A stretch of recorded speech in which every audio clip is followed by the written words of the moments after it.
Here we are at another episode of Flipping Houses for Rookies. Yay. Good morning, Peter. Morning, Bill. Good morning, everybody. Here we go. Podcast episode number 423. 423. Wow. Here is the title of today's podcast. For any rookie not doing creative real estate deals in today's economy. Here is the description. Are you tired of all study, no deals, and no profits? Are you ready to transform your real estate game and seize opportunities others are blind to? In today's economy, the biggest hurdle isn't finding buyers. It is having the right inventory. In this episode, we are going to flip your thinking so you have a brand new strategy that anyone can actually dominate a market while using it. Imagine having a treasure trove of properties that you can do deals with and never need a dime up front, which means it will change your status from starving in real estate to thriving and setting yourself apart from any competition. So if you want a steady stream of deals at your fingertips while others are still searching, this is your episode. But here is the kicker. This method is so effective, so revolutionary, that the big players don't want you to know about it. It leaves the playing field. I'll give that to you again. It levels the playing field in a way that threatens status quo. The clock is ticking. While you are listening to this, savvy investors are already putting these secrets to work. Don't let another day go by with you feeling stuck. Your empire awaits. Are you ready to claim it? Ta-da. Sounds good. You know what part I liked? You said status quo. Yeah. I don't like the status quo. I like that part. Beat the status quo. There you go. All right, let's do some of our housekeeping type activities. So this podcast is made only to alter your thinking about real estate. That's why there's so many of them. It's a thinkingness. If it used to be in the beginning, we would change your doingness. We would try to get you to change your do things. So I am working on a private podcast channel that is not broadcasted everywhere. It's a private channel that you'll need to sign into or log into once and download an app because it's our own app or an app that we use that we pay for. And they're going to be private episodes. So soon everything will be pushed over to there. Okay. You'll find that link at episode 422. That link in the description of 422 will get you logged in there. So if you want to go check that out. In the meantime, we're going to continue here for a little bit longer, some more episodes, and we'll give you plenty of warning when we stop recording here. Okay. As soon as we get that whole system up and running and working, then we are going to announce that we're going to stop doing these podcasts because 423 is a lot of podcasts, millions of downloads, right? So with that said, we record on a Thursday morning, 9:30 a.m. Eastern Standard Time. We live stream to Facebook, to LinkedIn, and 2 channels on YouTube. One is Flipping Houses for Rookies, and the other is Creative Real Estate REI. Creative Real Estate REI Replay. Okay? If you have any questions, you are more than welcome to join us during the podcast. in any one of those platforms. Wherever you can type something, you can ask a question. If you have a question that is not pertaining to the podcast, you need to go to flippinghousesforrookies.com or creativereply.com. Go to the support ticket, put a ticket in there, and I will gladly answer them. If you want to join our WhatsApp Messenger group, our little mastermind group with about 100 people in it, you go to WhatsApp Messenger and log into Let's Talk Real Estate. Okay? Don't forget to subscribe to us, and don't forget to like us, and don't forget to leave a comment. Whew, I always don't like that part of the podcast. Well, we'll do something new when we have our private podcast. Yeah, we won't need to be doing all that. All right. All right, Pete, today our rookies stand at a crossroads. Right? On one path lies a struggling, too many already know. Right? I said struggling, it's a struggle. On one path, one path lies a struggle too many already know and are familiar with. The endless search, the frustration, the feeling of always being one step behind and not making deals. And the struggle of someone coming out with a new strategy or a new idea that you need to go study and buy a course for, and another book to read, or listening to podcasts like this for 400 and something episodes.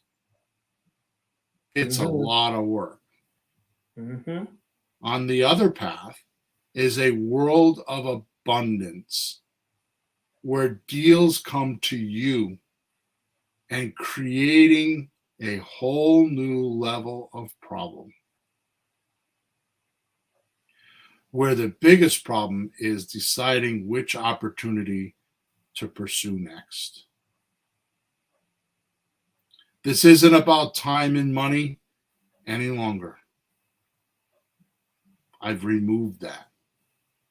But instead, a whole new way to think and act while around real estate sellers.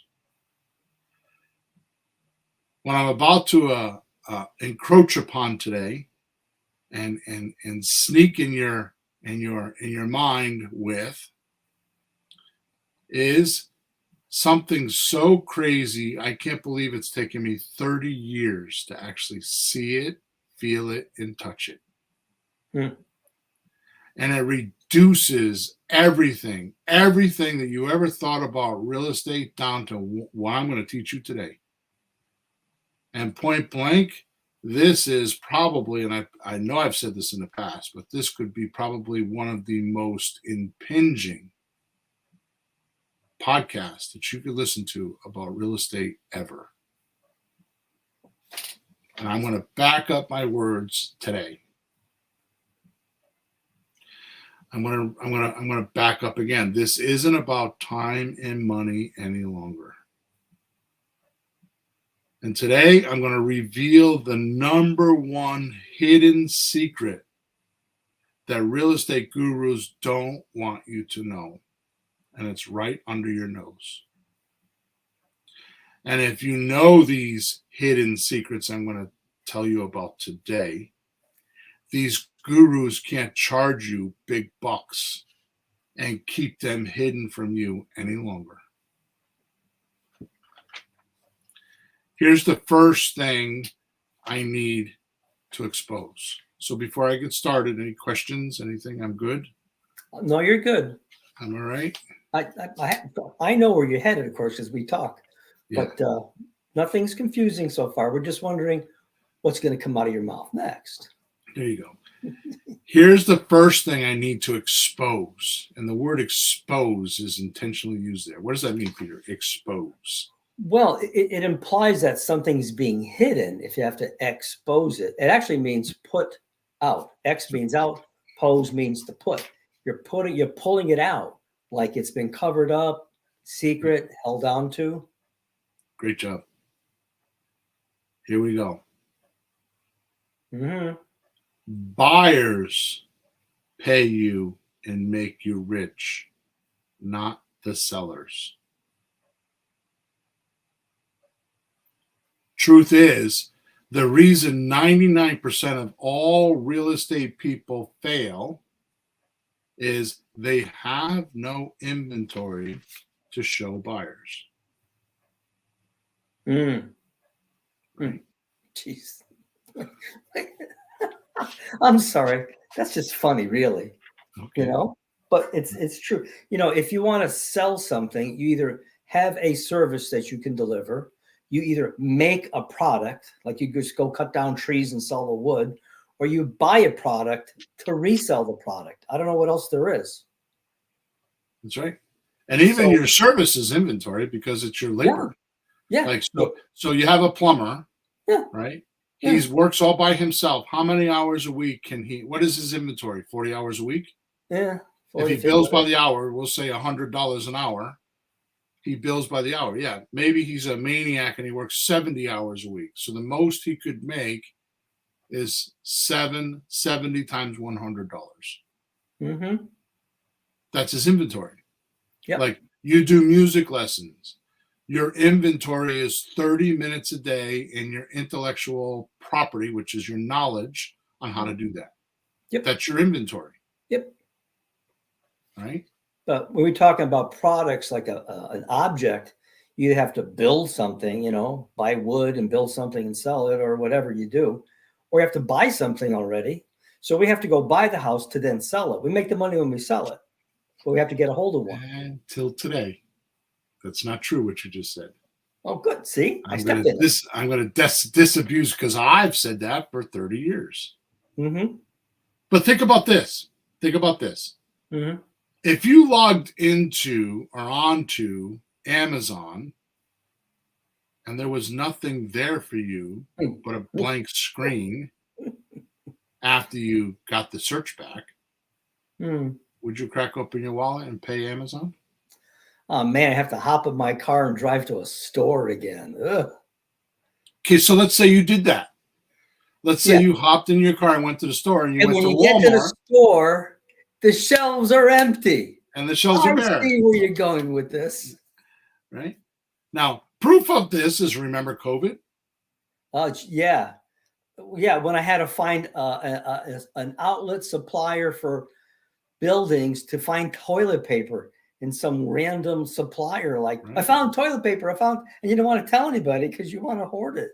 Oh, and you cracked open your wallet and paid $85 for a roll of toilet paper, remember?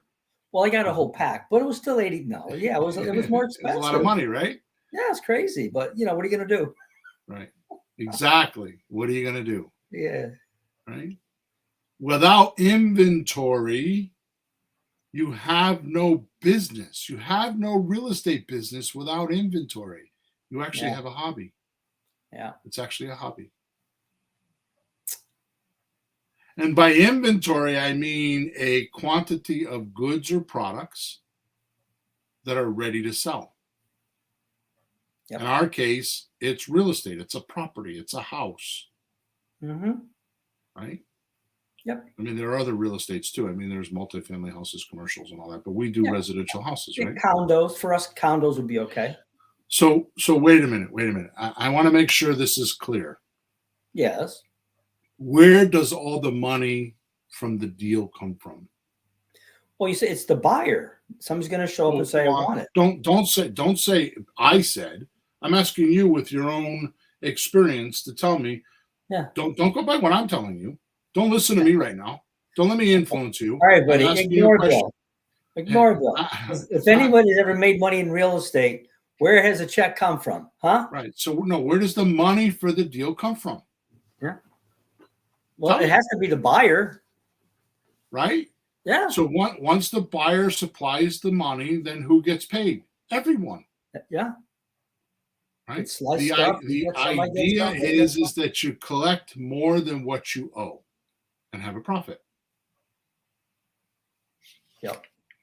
So we've been dancing around this now for some time because I keep telling you, and we've done a few podcasts on it, like you need to study your buyer, not your seller. And if you want to make a deal, how long ago was this, Peter? I mean, you tell me because I don't remember. How long ago did I tell you to make creative real estate offers? The best thing in the world is to go talk to your buyer, see what they're willing to pay, what they're willing to do, and then go back and tell your seller that with a difference between it. Like, so buyer says they'll pay 200, you go back to your buyer and say, I can only pay 180.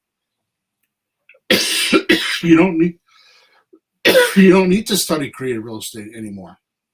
Yeah. And when you say 180, it's not because you're just, looking at a pencil and paper and just coming up with it. It's because that's what the market said. What are you going to sell for more than people are going to give you? They're not going to give it to you. They're not going to give it. They're not going to give it. My point is that the seller said they're willing to pay 200.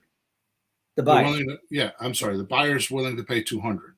Yeah. So you go back to the seller and it's anything less than that, 195, 190, 185, 180, something like that. Anything less is how you make your money. Mm-hmm.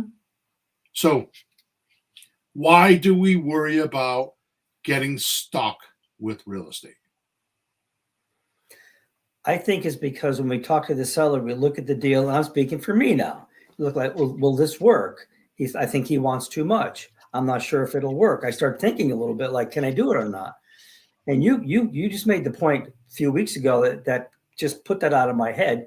Keep reminding me, because I'm so used to thinking like that. Keep reminding me. But like, whatever the guy says, go, okay, I'll give it a shot. Put it on the market. What do you got to lose? Because we're not paying him that. We're just signing the paper to go do the deal and see. Right? I'm going to go over that. Yep. Yeah. Sorry, I blew it. No, you didn't blow anything. It's 100%. I want you to think like this. Yeah. Because it's thinking backwards, because we spend so much time trying to get the deal. Yeah. That we're not looking at a rate of return for our time. Mm-hmm. So I'll give you a clue. I'm completely off script right now. I'll give you a clue. Honest to God, I could talk about the rest of this podcast about this thinking process. I've been stuck in it now for maybe a month. It's been weeks, and I just can't get it out of my head. I don't know if you've ever had that happen to you, Peter, where you see something and it just changes your life. You learn a datum and it just changes your life. Mm-hmm.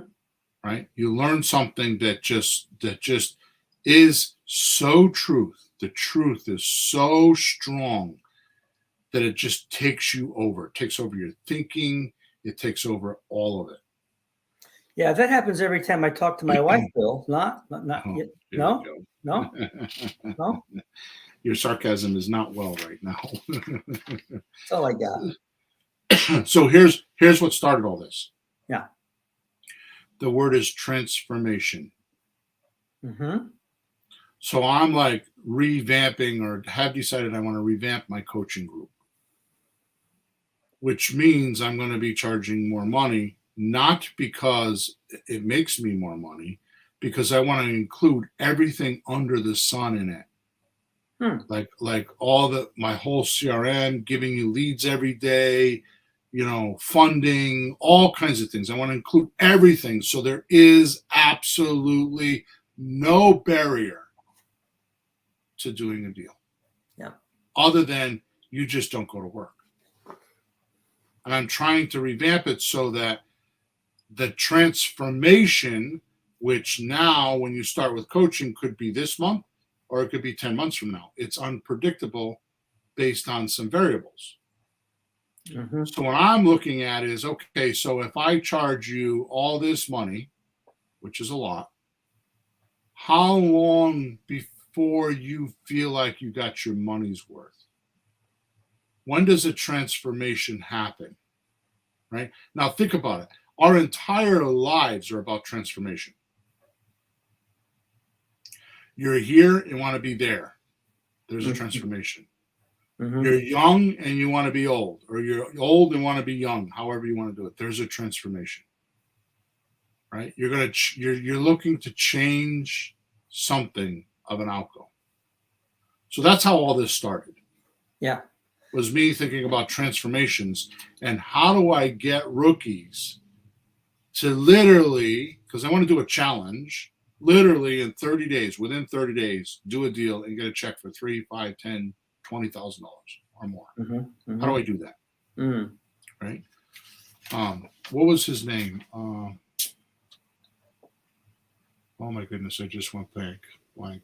Oh my Which goodness. guy? The guy that was the first no money guy down. Robert Allen. Oh, Robert Allen. Thank you. Thank you. That's because I got the book over there in the bookcase still. Yeah, there you go. Robert Allen would fly to a city, find a bum on the street, and within a certain amount of time, have him buy a property. So I've been kind of thinking, how can I do that? Yeah. Right. And that's not as easy as you would think. But this transformation is where this all came from. Anyways, that's the background. Yeah. All right. If you don't have a house, back to the podcast, if you do not have a house or houses to show the person that's going to pay you, here's what's going to happen. If you don't have a house, if you don't have inventory, you ready? Sure. Well, first of all, you won't be contacted and asked how much to be paid. People won't call you up and say, well, I'll pay you this much instead of that much. Yeah. There is no negotiation on how much money you're going to make. There's just no communication at all because you have no inventory. Hey, you know what's funny? How long have you talked about making offers to sellers to keep the debt away? Yeah. But what you're talking about now is getting offers given to us from the buyers as the real target is getting offers. An offer a day keeps the debt away. So now what you're saying is instead of giving the offer, we're getting it. Getting offers. Yeah. That's good, Pete. So if you have no inventory, that's not going to happen. 2, no one, absolutely no one, or very few, like the people in your family that listen to you talk about it all the time, or your friends, will know that you are even in business. They won't be able to tell their family and friends so you can expand. You are invisible. And if you think I'm stringing through a bunch of crap to you right now, walk out your front door, take a left, take a right, and walk a block or two until you can find someone, a person. And then say to them, hey, is there someone around here that buys houses? Can you tell me someone that can give me an offer on my house? I need an offer this afternoon. Do you know someone I can call? And see how they respond. You are in non-existence. You do not exist if you don't have inventory. Number 3, there are absolutely, positively, definitely, for sure, no opportunities for you to collect a chunk of dough this week, this month, this year, if you have no inventory. How are you going to collect dough if you don't have inventory? If you're not showing houses to buyers, the ones that are going to pay you, how are you going to get money? Number 4, you will never build a buyer's list. Never build a buyer's list. And have the ability to tell your seller the amount of potential buyers you have waiting and how it would help that seller if they go with you on this deal. Right? Sure. True. Well, I could go on a rant right now, but I'm not going to. The craziest thing in the world to me, it is like so befuddling to me that I think the only way I could figure it out is to ingest a serious amount of drugs and hallucinate. Yeah, but you don't do that. I don't even drink. I get that. Yeah. But this is what I'm telling you. This is why it's so crazy to me. What? The realtor system is 75 years old. Licensed. It's more older than that, but it's been a national, what is it, NAR, National Association of Realtors. Yeah. They went online in 1993 or 94 with their MLS system. Yeah. Never once have I met a realtor that actually saves the contact information for their potential buyers. They do not save or do not gather a buyer's list. I mean, if I was a realtor, I would crush it just with that alone, because at the end of 6 months, I'd have hundreds of names of buyers. So when somebody listed with me, I just would blast my email list or my SMS, my texting, and say, hey, I got a new house, come check it out. That's the lifeblood of most businesses. With my little business, my side hustle, I have like boxes of my old customers. I keep all that. Who wouldn't keep that? You can't go anywhere nowadays with somebody saying, oh, subscribe to my email if you want to get the blah, blah. So they have your information. And they have people throwing their names at them every day, and they don't keep them? Right. Yipes. So the best thing in the world to tell a seller is, I just sold a house and I have leftover buyers. If you have no inventory, you can't do that. Yeah. 5, and this is like, listen to this one. Mm-hmm. You will absolutely, totally have to have some sort of other income to support your real estate career or hobby, because you have no money without inventory. Mm-hmm. So you have to have another source of income, another source of making money, so you could feed this life-sucking, energy-sucking, money-sucking business. And you wonder why the people around you are laughing at you, and your spouses or other halves or significant other halves are complaining about the money you spend and the amount of time you study it, because you're studying the wrong end. You have no inventory. Number 6, and most importantly, the last one, my last argument about this, not having inventory today. Mm-hmm. You will spend endless amounts of time studying real estate. And according to surveys, it's often decades without ever getting paid or truly get the experience you need to master this craft of finding real estate documents that you could flip, like we do in Creative Real Estate. Yep. Remember, I named this a couple podcasts ago. There's FREP, F-R-E-P, and FRED, F-R-E-D. Mm-hmm. Most realtors and most people in the world flip real estate property. Mm. Creative Real Estate, we flip real estate documents. Flip means buy and sell quickly for a profit. Yeah, it doesn't mean renovate. People think flipping is renovating. It's not. Could be, but it's not the only. Okay, this brings me to my main point and most valuable point for today. This is the transformation. So we recognize everything, which is really cool. I think that's what I just said to you is a great observation on my part. And I'm not patting myself on the back. I'm just saying, if you just look at it, it's just truth. Sure. Can't argue the point. Exactly. Can't argue that. The absolute amazing insider secret I promised you today is, in this episode,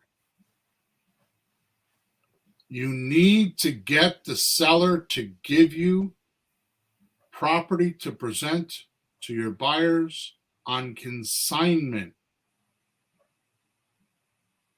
So you not only have inventory, but free inventory to show off to buyers for high-end profits. And by consignment, we mean an arrangement in which goods are left with a third party to sell. And in our case, the goods are a house or a piece of property, which is sort of a lie because it's not absolutely true. And I'm going to teach that to you in a minute, because we actually have two types of goods. One is we sell the property, the other we sell the financing. Mm-hmm. Mm-hmm. Right? Depending on how we sell it. So we need to find sellers that are willing to let us use their house on a consignment transaction. In other words, I'm going to open something on my screen here. So consignment refers to a trade agreement where a third party or consignee sells goods or products on behalf of another business or individual, also known as a consignor. In this arrangement, the consignor does require immediate payment from the consignee, right? So we are going to, well, let me ask you this. How does the realtor do it? Mm-hmm. Well, that's the funny thing. When we think of, anytime you're in a business, you're supposed to look at what everybody else is doing, just so you know what they're doing, so you can do something better, not worse, take advantage of some way. But the realtor just does exactly the same thing. They don't pay the seller to sell the house. They sign paper. The buyer shows up. Everybody gets paid. He's a third party. We're a third party. Right. We have different documents. Right. The difference is the realtor needs a license because they're not part owner of the property. So there's a bunch of legalese that says how they get paid and what the fees are and how to not be dishonest. When we use an option agreement, which is the right to buy but not the obligation to purchase, we are actually getting a small equity share in the property, which makes us part owner legally. And because we're part owner, we can sell the property with a license. Yep. Okay. How do we get these houses on consignment deals from sellers? So I strongly recommend you get paper and pencil. And I strongly recommend that you write this down, because I'm going to give you something that I'm not going to write up for you. I'm not going to put it in a document and give it to you for free. You need to work for this. But it's easy enough that you could write it down. I think it's 4 or 5 steps. It's four steps. You should write it down. So here you go. You start with number 1. Ask the seller, is it more important to you to get your price or make more profit? Peter's saying. So number 1, obviously you need to ask it when you talk to somebody about a house, is the house still for sale? Whose name is on the deed? What is the price that you're asking? And then the next question is, it could be this simple. There's more to this if you want, but it could be this simple. The next question is it more important to you to get your price or make more profit? So number 2, their answer or their response is key. It is a major point in this conversation.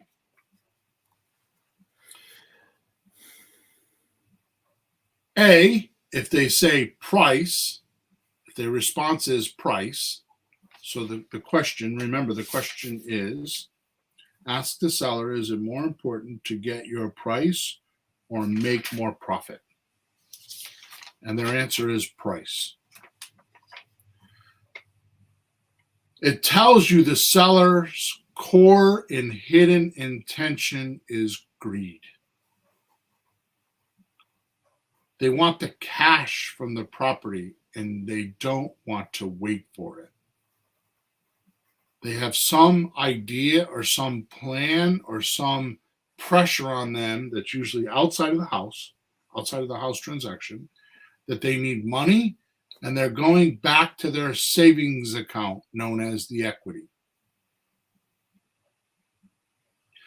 Now, the foolish thing used to be, which it is no longer, it's changed in today's economy, is these folks could refinance and get the money out and then keep the house and have both things. Like they can have the asset of the house, which Mhm. has tremendous tax benefits and income potential, and get the cash out.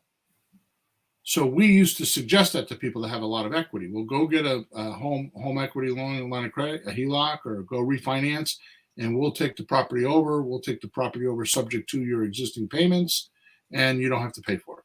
You get the cash.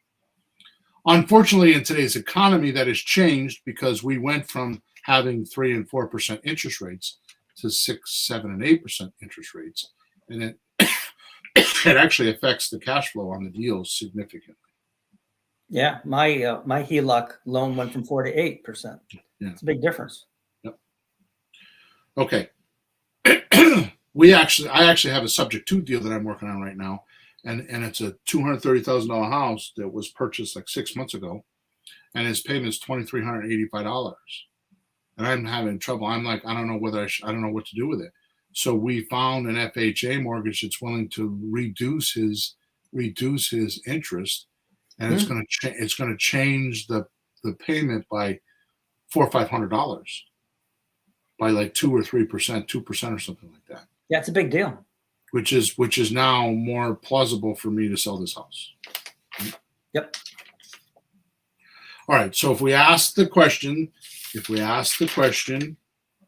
is it more important to you to get your price or make more profit? We just talked about if they said price. Yeah. If they say profit, more money tells us that he wants to make more profit, right? Yep. So when he says, I want to make more profit, obviously that's what he means. And we'll wait to do that. And in that particular case, we're going to give him an offer that he can make up to 70% over market value. And I'm going to go over that. Okay. Number 3 on the blueprint. Now that you know which it is, need or greed, because greed is they want all cash now. Need is they want profit, more profit now. Right? You can give an offer. Because now you know which one it is. It's simple. You don't need to think about all the creative real estate deals and loan to value ratio and all that stuff we've been teaching for a million years. Mm-hmm. If it's a greed deal where they just want all their money now, you're going to sign a 90-day option agreement with them with a 5% discount as a minimum. Because the realtor would charge them 5%, right? Yep. Yep. So what we're going to do is we're going to sign a 90-day option agreement with them. So if it's a $400,000 house, we're going to get a 5% discount, which means $20,000. Right? So Yep. we're going to sign an option agreement for $380,000. Like I said, this is very similar to what a realtor is going to do, because honestly, if a realtor sold it for $400,000, they're only going to net. Well, they're going to net a lot less, but at 5%, they're going to net $380,000. So you're giving them a full asking offer. You're not negotiating the price at all. Well, that's actually more if you really did the closing cost thing, because even Zillow says 10, 11%. Right. So 5% is a better deal for them. Right. It really is. Okay. So that's a greed offer. You're going to give them a greed offer, which is sign a 90-day option agreement, and we're going to go sell the house on an option. I'm going to talk about that in a minute. B is they say they want profit. So on a need deal, which is they want profit, they need profit, you're going to do a slot deal, which is a sandwich lease option transfer. Means we're going to get an option agreement from our seller, and we're going to transfer it to our buyer for a profit. So we're just flipping the paperwork. Yeah. Okay. Now here's the magic, and here's the billism on this. We use what we call my Grand Slam offer script.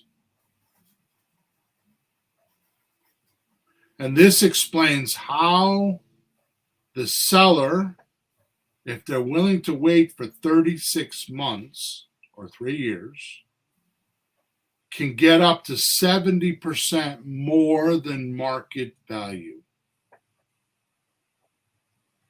And the way we do that is because we're going to show them how to get cash flow. We're going to show them how to get payment principal reduction. We're going to show them how to get depreciation and appreciation. And the script and the calculator does all of that for you. It's simple, Simon, once you have it all. Mm-hmm. Okay? Which, by the way, in the description today is a link on how you can get all that stuff. Okay? So, if the asking price of the house, right, is $300,000, you're going to show them how they can get $395,000 for this house by waiting 3 years. Right? Yeah. In today's economy, I've not seen, unless you're below $200,000 houses, and because I coach all the time, in today's economy, I have yet to see this Grand Slam offer now produce more than or upwards of $100,000 per property. Yeah. That gets people's attention.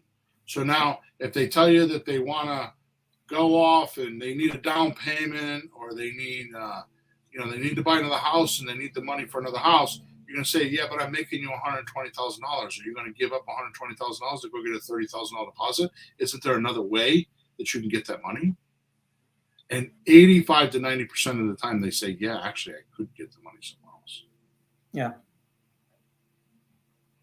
Right? Makes sense? Oh, yeah. It's math. Yeah. All right, number 4. Now you have 2 ways to get a house on consignment. You could either do it with an option or you could do it with a slot deal. Those are the 2 ways you're getting the house on consignment, because both ways you're getting an option. The first way, you're just getting an option to sell it. You don't need anything else. The second way, you're getting an option, and then you're going to attach a lease to it and allow them 3 years to get qualified for a mortgage. Yep.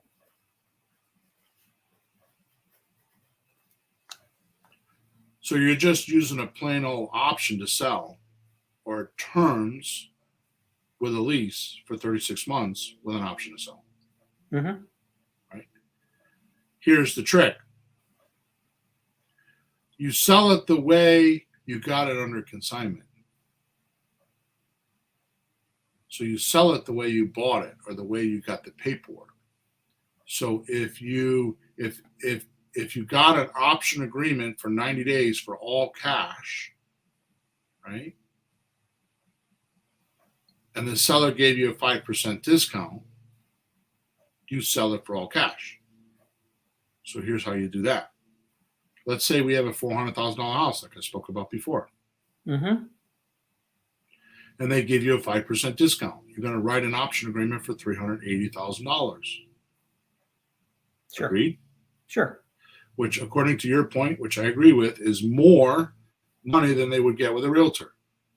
Because I'm going to cover this at the end, but people ask me all the time, what's the difference between us and a realtor? Exactly. And I'm going to explain that before we hang up today. So you got this house under option for $380,000, right? And you decide that you're going to want to make $5,000, which the first couple deals you should not be greedy and try to make all the money. And I'm going to tell you the reason why here in a minute. You decide you want to make $5,000. So you're going to list this property on places like Zillow and Facebook and Avail.co.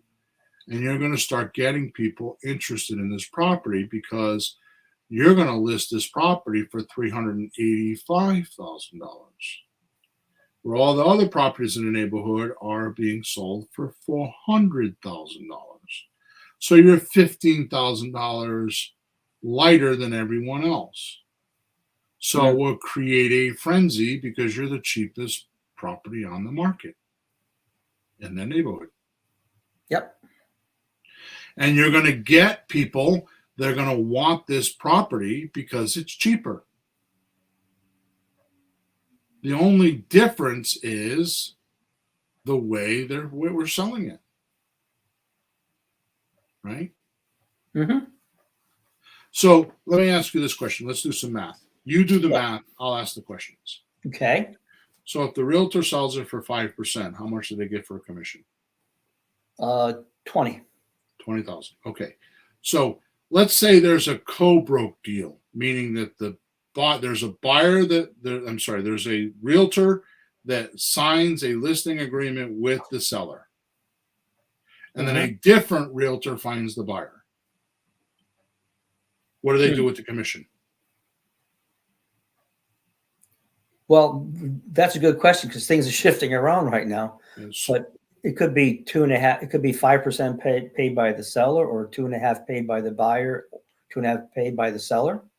Isn't that what's happening lately? But the point doesn't matter where the money's coming from. That's what's changed. Each realtor is getting 2.5%, whether it's paid by the seller or paid by the buyer. Yeah, whoever. Right? It doesn't matter. They're still getting 2.5%. Yeah. Okay.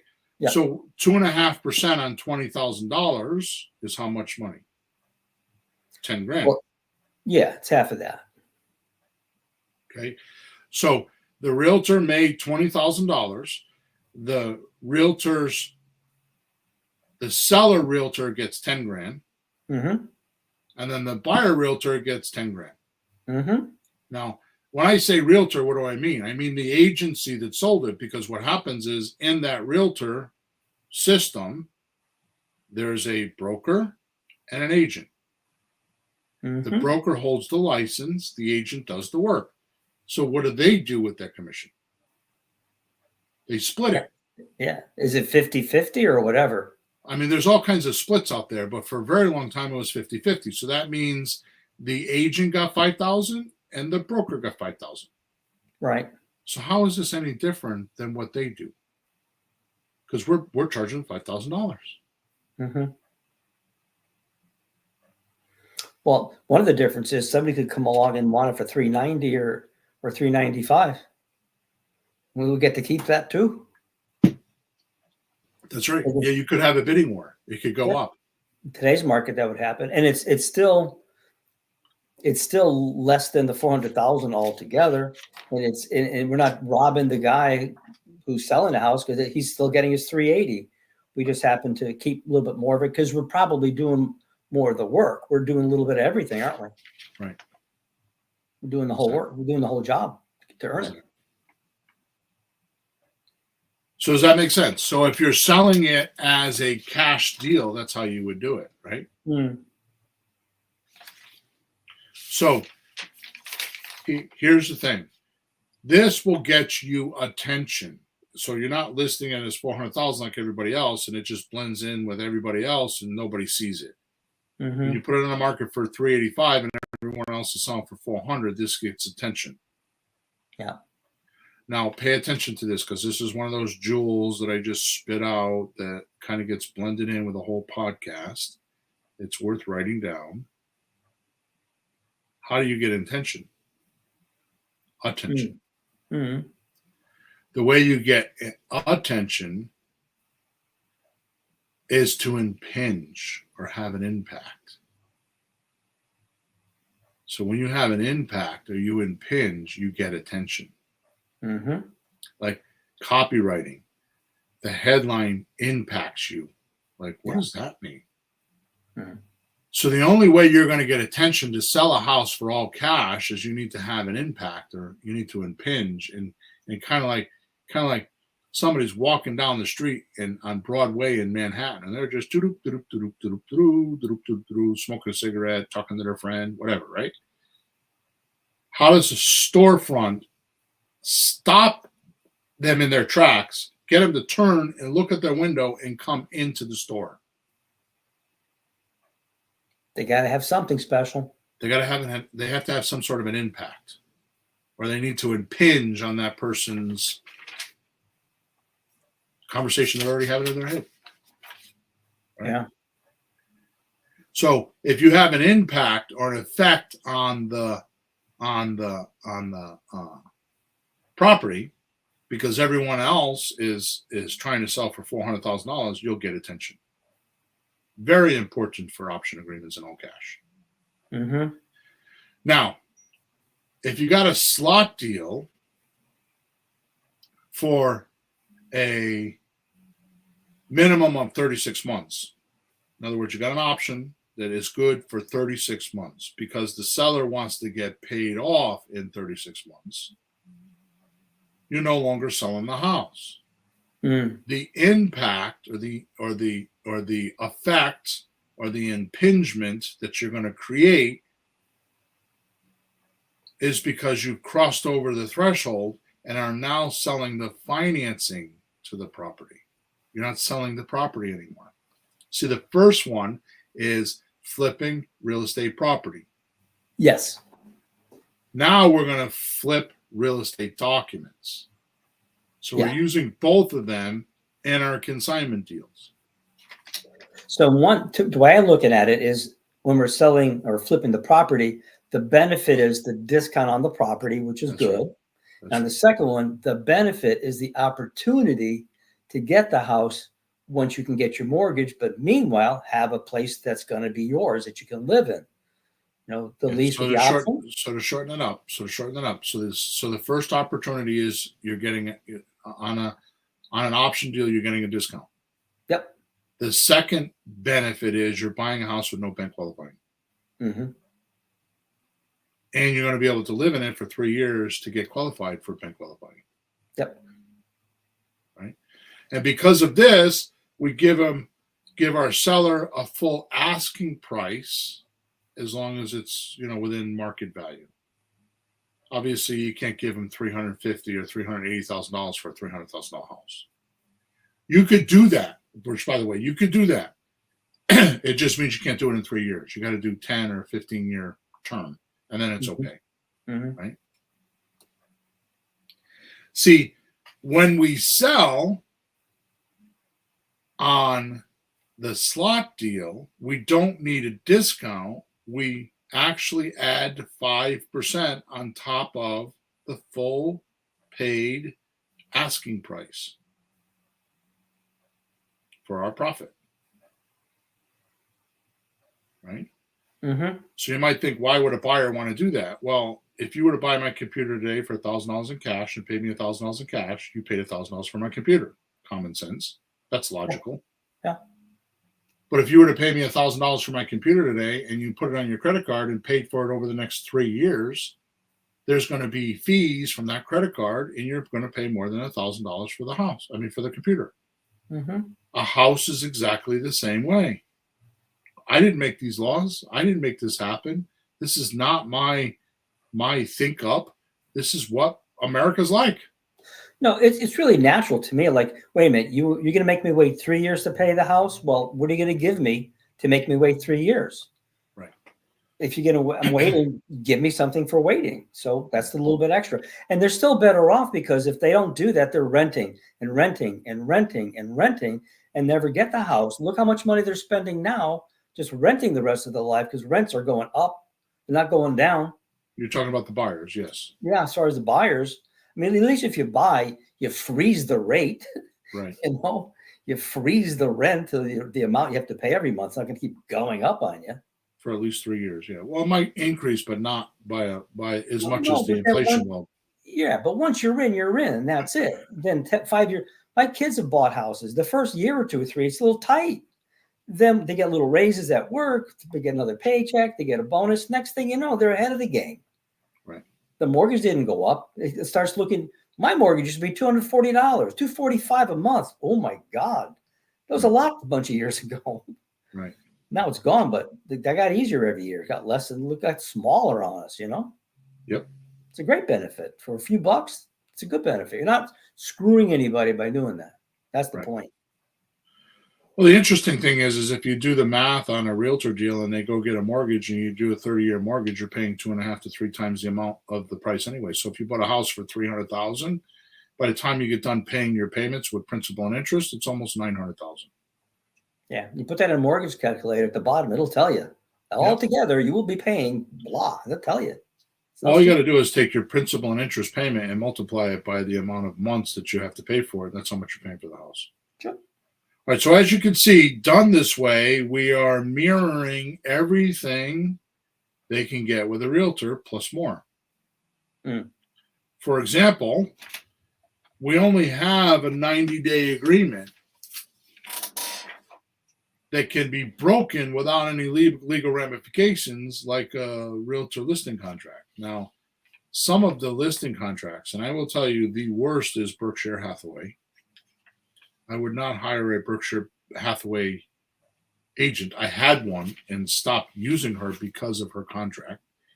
It actually lists inside of the contract that if somebody sells a house on a lease option, or if someone sells it subject to, and it uses all of our language, they still get paid a commission up to 6 months after the listing expires. That's a part that's go crazy. read it. Go read it. It's there. 6 months after the expire, they still want something. Wow. That's like alimony. Yeah. So, I mean, go read it. I'm not making this stuff up, right? No, so that's so when we sign an option agreement, we don't have that. We're going to sign a 90-day option agreement with them originally until we find our buyer. Then we're going to change all the paperwork. But the 90-day option agreement is going to say we have the right to purchase, but not the obligation, for up to 90 days for $380,000 in this case, for a $400,000 house. If the seller decides they found somebody else, or the realtor found a buyer, or for some reason they found another deal, all they need to do is send us something in writing, and we just shut off the marketing that we're not paying for anyways. Right? Yeah. So another benefit that we have is we have a buyer's list, right? So I have no clue why realtors don't collect buyers' names and IDs when they do open house. I mean, they try to do it with open houses and stuff, but there's no software that I know of, unless something's changed in the last couple of years, right? To do this. Now, for our listeners, don't worry. On your first deal, you're not going to have a buyer's list. But as soon as you get that first house on consignment and you start showing it off to the people that are going to pay you, the buyer, you're going to start gathering that information if you have the right software. And by the way, there's a link inside the description that has software that does all this for you. Okay? It's all automatic. We put it on autopilot. Right? Mm-hmm. Also, another valuable point is that we are going to either, like I said to you, we're either going to sell the house on a discount, because a discount that the seller would normally pay anyways. Mm-hmm. Right? They would normally, if they hired a realtor, they're going to pay that 5% no matter what. They're going to pay more than 5%, but they're going to pay that 5% because, you know, there's other closing costs, right? Mm-hmm. They're going to sell it for 5%. So they're going to pay that no matter what anyways. Yep. But the difference is, instead of us pocketing that 5% to pay seller agents and buyer agents and brokers, and, you know, because there's too many hands in the pie, so the number's too high. Yeah. Right? What we're going to do is we're going to just take our $5,000, which is really, if you think about it, it's 1.25% of the deal. Not 2.5. But because the broker and the agent split the 2.5%. Oh, yeah. I thought you said they get 1.25. Sure. So I'm saying it's our $5,000 is really 1.25% of the deal. Yeah. Right. So as long as we're making 1.25%, we're on par with the realtor, right? Yeah. So the benefit to the seller is we're going to sell it as a discount, right? Because the seller's still paying, they're still getting the $380 no matter what. Mm-hmm. So we're going to sell it at a discount, and we're going to get a frenzy of buyers because it's on a discount. So that's a benefit to the seller, because we're not going to glom all the money. We're going to give it to the buyer Mm-hmm. and let the buyer feel like they're getting a deal, and it'll be a quicker transaction. Sure. Get in, get out. Or if they're willing to give us 3 years, we're going to sell the ability to buy with no bank qualifying and rent for 3 years, or pay a lease for 3 years. It's not really renting, but they pay a lease for 3 years, and we're going to help them get bank qualified so they can get the money to pay off the seller and own the house for the next 30 years. Mm-hmm. So those are the benefits we have over the realtor, right? Now, one of my final points for today, before we bug out, because we're going to be longer, we're going to run another 10 minutes or so, 15 minutes. Today's a little bit longer because I want to make this point, right? So now for my last point for today, one of the final points is, and most critical part of this podcast, because you don't have to negotiate deals, there is no more negotiating. You don't need to know deal structuring, create real estate deal structuring. I mean, after all, realtors don't do that, right? No. The game changer, again, with you and I talking the last few weeks about this, real recent, is that, we'll think of it this way. Who's killing the deals? When we talk to sellers, they go, I want 400,000. We're killing the deals by saying, I can't do that. It's too much. Or I can't do that Right. because. What if we just said, okay, I'll do it. Right. And you put it on the market. If it comes back like people won't pay any more than whatever, then you go back and say, hey, that's what the realtor does. They Right. never say, no, I can't sell it. They just go for it. And then they adjust as they go. That, to me, was the game changer of just say yes. Yep. You can always ask, like, what's your best price? You can ask whatever you want. Okay, I'll do that. I'll do that. Yes. Just say yes. So you're going to give the seller what they need and want. Yeah. Right? And you will easily get inventory to present to your buyers on consignment. Right? So let's say you did 2 of these deals per week. Right? Whether it's an option deal and you're going to just sell for all cash, or it's a slot deal and you're going to sell for terms. But you get 2 a week. That would mean you would have 8 after 4 weeks or 30 days. Yeah. Now, do you think one of those 8 deals will pop and get sold so you can get $5,000 or $10,000 chunk of dough or more? How hard is it? Right? Again, this is what the realtor does. Mm-hmm. They write books on writing listing agreements and putting them on the MLS, and then that's your pipeline, filling your, right? Yeah.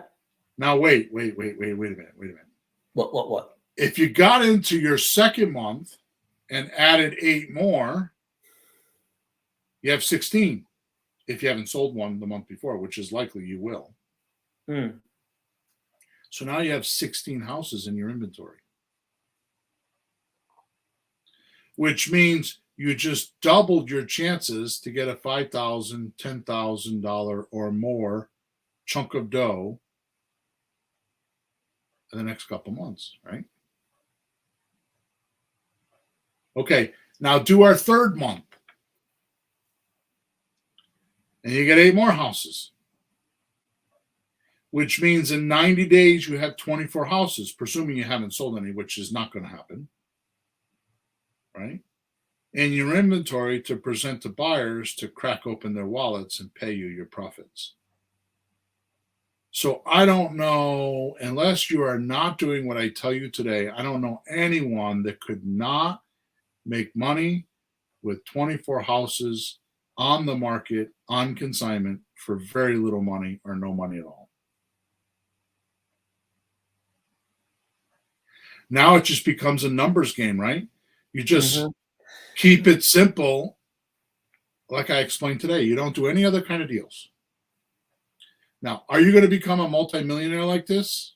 Maybe, maybe not. You could ramp it up just like this is going to replace the wholesaling game. Yeah. Oh yeah. Because in wholesaling, they're always trying to teach you how to make $5,000. This is going to replace the whole wholesaling concept. If you do what I'm talking about today. Yep. Getting houses on consignment, presenting them to buyers, and getting paid. Right? Hey, to answer your question, are you going to become a millionaire? Aren't some of these houses going to turn into something else? Like, I was just going to say that. Right. So what's going to happen is by pure outflow, you're going to run into subject to deals. You're going to run into seller finance deals. You're going to run into other deals just by the nature of the business. And the way to become a millionaire in real estate is money now, money monthly, money later. Yeah. So all this is meant to do is to get you some chunks of dough and get you going in the business and keep cash flow in your business. And then if you pluck out one deal a month or one deal every other month that's subject to and you keep it, or seller financing and you keep it, or a discount so low that you get a private lender to hold a note for 5 years for you. Right? I mean, I have a house that I'm refinancing right now. I think I've had it for 6 years. I did math on it the other day in a seminar for a webinar that I'm doing. And I think that house, I've had it for 6 years, and I think I've made, I don't know, almost $250,000 with it. And I still own it. Yeah, you did, Bill. You didn't sell it. Right. But keeping it, it's making you the money. All right. So it becomes a numbers game then, right? But let's talk to those people before we go that don't think that they could do 2 deals a month. Let's talk to those people that feel like in their head they're not qualified. They think, oh, I don't want to be a salesperson, which you're not going to be that, because you're just going to say to the person, I'll give you what you're asking. There is no negotiating. There is no sales. There is no anything other than give me your house on a consignment. Let me bring it to the market, and I'll give you anything you want. Just tell me what you want, as long as it's within certain parameters, right? But let's just say that you have that inferior complex in your head, and you are beating yourself up saying, I'm not talented enough to do that, or I'm not good enough, or I don't have the software, or there's something Bill's not telling me that I'm going to get stuck on, or whatever that thing is in your head, right?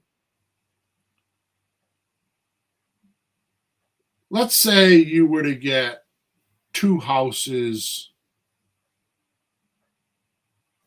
per month instead of per week. Okay. That's still 6 houses over the 90 days. Right?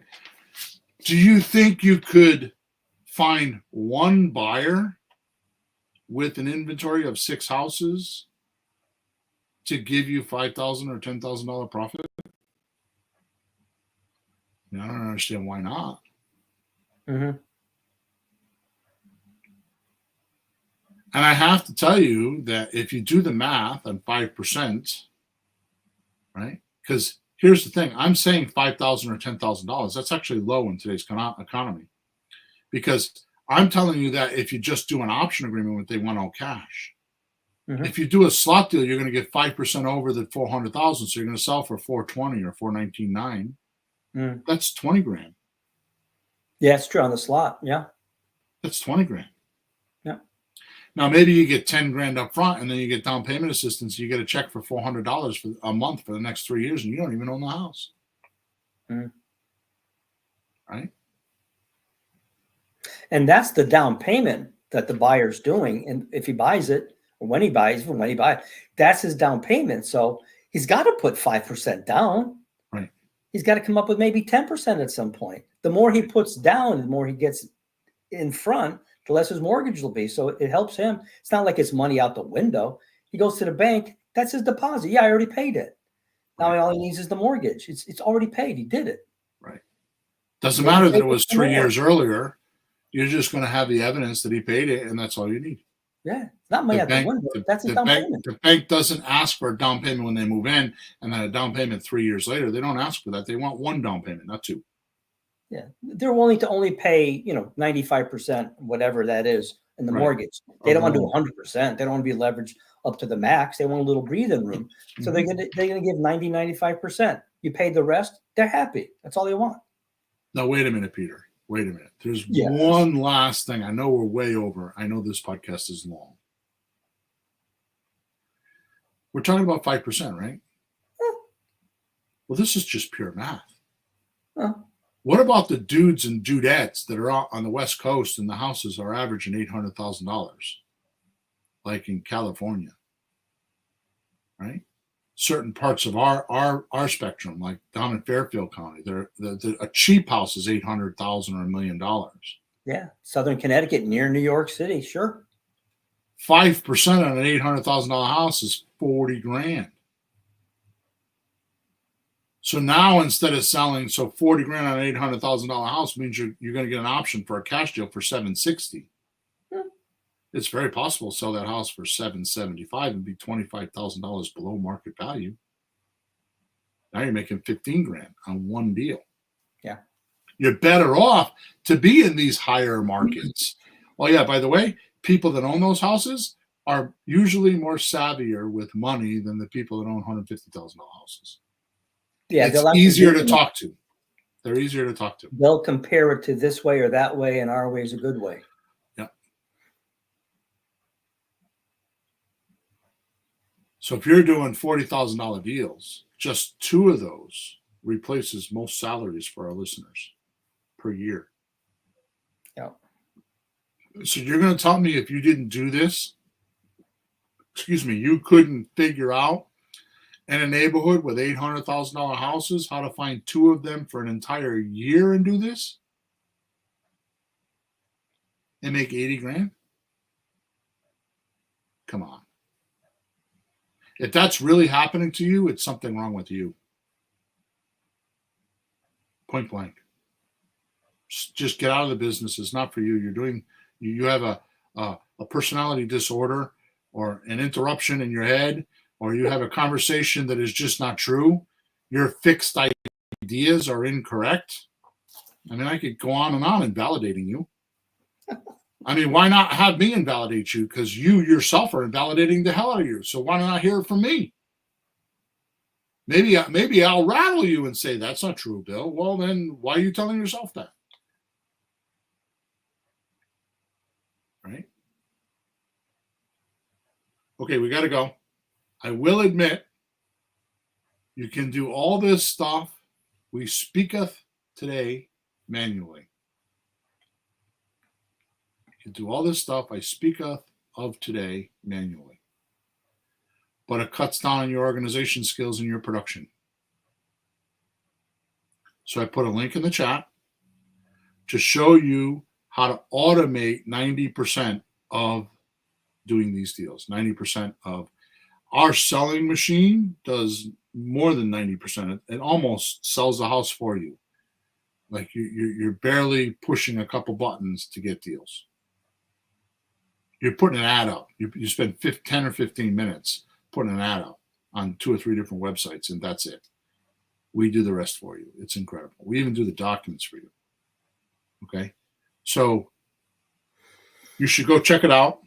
All the buying and selling. We could automate 90% of this. All the buying and selling to get your chunks of dough easier and faster.